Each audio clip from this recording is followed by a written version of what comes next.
Again, talking about the teaching plants, teaching fungi, shaman path. This is Brother Dooley.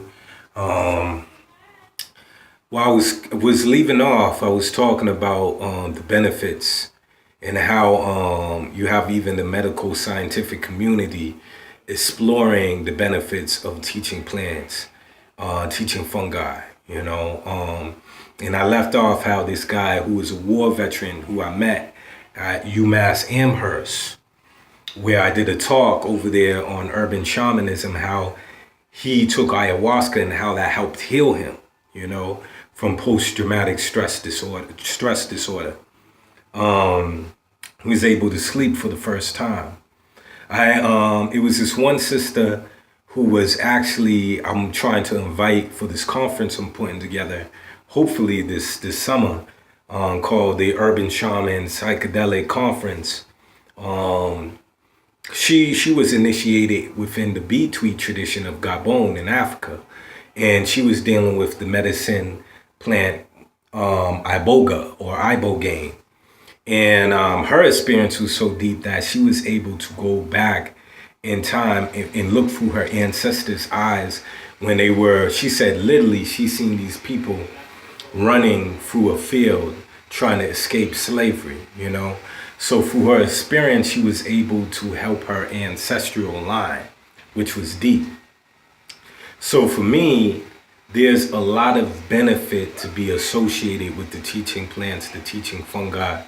There's a report out, I remember reading how people said that you have ancestral trauma, and that people actually have ancestral memory.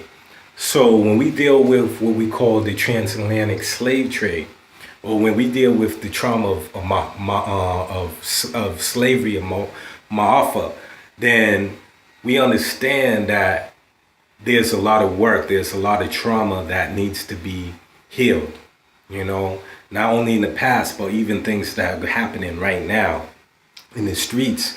Like that guy that was a war veteran. There's war veterans here in the streets, ex gang members, ex Pyrus, ex Crips, ex Bloods, Latin Kings, you name it.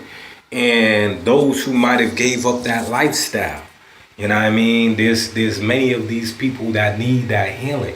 My father, he used to work at this health center where he was dealing with ex-gang members all the time. And it was and he was also an HIV AIDS counselor, so he would see youth, and this was in the 80s. I remember my father would come back home stressed out because he would work with one youth, and then the next week that youth is dead. Going to their funeral, cats be going to their funeral, shooting up the funeral and shit. So you got a lot of cats that going through their own trauma. And my thing is saying that, this ayahuasca, this ibogaine, this psilocybin mushroom can definitely help heal our communities. Particularly iboga or ibogaine, which is being studied throughout Europe right now, and they're using it in clinical settings. It helps with addiction, And the first time I heard about ibogaine or iboga was through the book Supernatural by Graham Hancock.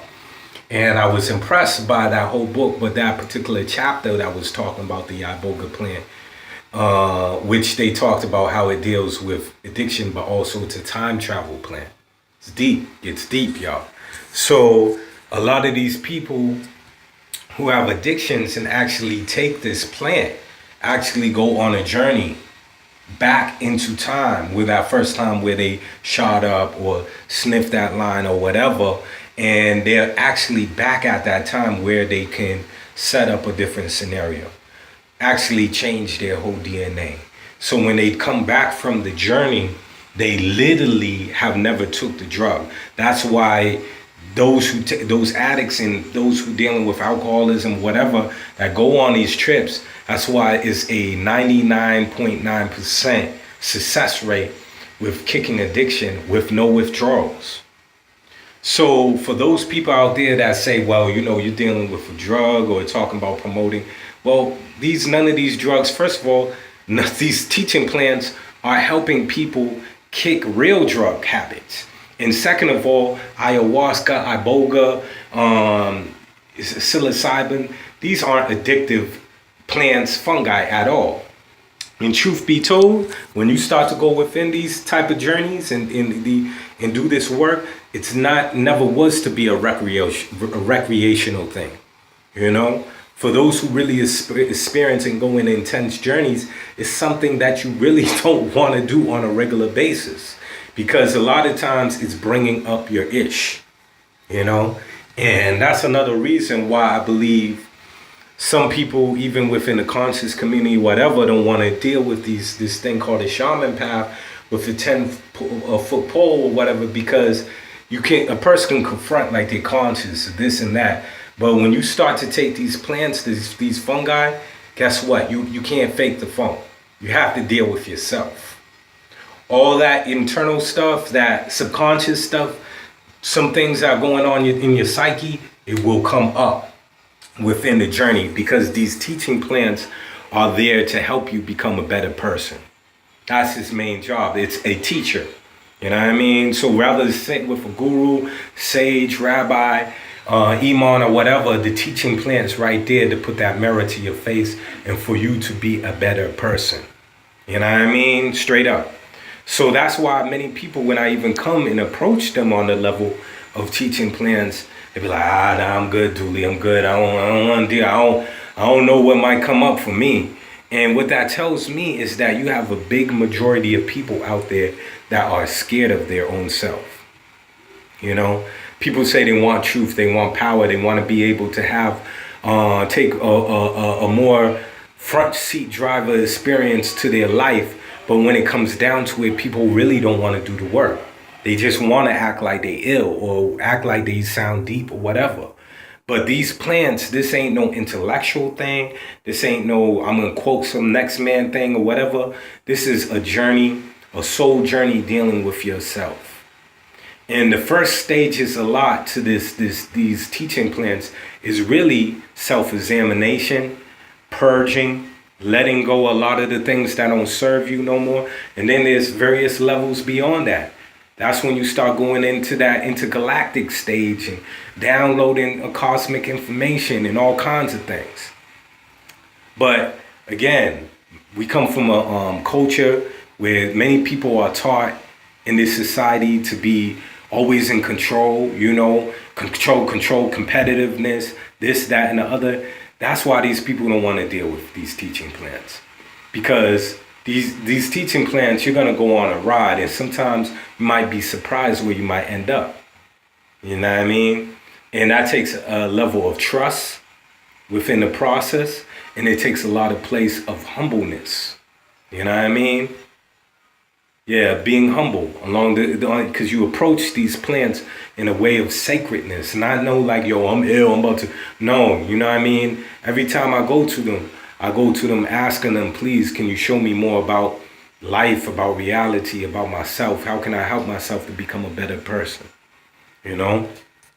Like one of my last shaman journeys, not my last one, these was like 3 shaman journeys ago, whatever, so many months ago. You know, I put that intention out there that, yo, you know, I just want to let go of anything that's not serving me. And I've been smoking weed since about 14, you know. And I remember distinctly, I had a joint rolled ready for me to light up after I was going to come down from my psilocybin experience. And I remember distinctly coming down from it, ready, I lit it up, smoked it. I was about to smoke it. I took a puff actually, and I spit it out. I was like, yo, this is nasty. How the hell can I smoke this? I've been smoking this like this whole time, because my DNA changed during that journey. And literally that whole thing of smoking did not serve me anymore. And that was just shown right there. You know, now me saying about the whole thing about medical marijuana and stuff like that, that's a whole movement coming along, cannabis oil and all that, how it cures cancer and stuff. There's many benefits. But how cats really smoke here in the hood, a lot of times, a lot of us, me included, rolling with Fontos, flavored tobacco leaves and all these other things, which these things are sprayed with chemicals and stuff, which aren't good for us, you know? So, it deals with addiction. It deals with the level, these teaching plants, fungi, deals with the level of dealing with yourself, getting in tune with your higher self. Yeah, getting in tune with the ancestor realm and all that. It's amazing. And I know in a lot of ways, a lot of my peoples don't want to deal with some of these things because of the past history we had with substance abuse in the hood. The CIA bringing crack cocaine in the early 80s through Freeway Ricky Ross. The heroin addicts that came home from the Vietnam War. We went through a lot. So when anybody say, oh, anything that deals with mind altering, nah, we ain't dealing with that. But what I'm trying to educate people on the level is say there's a big difference between what we call drugs and teaching plants, teaching fungi, and how they can be used in a respectful way to get some real benefit out of it. All right, this is your brother Duel. Hope y'all got something from this. Peace, love, keep on elevating yourself, keep on striving to open up that heart, that mind. Peace. One.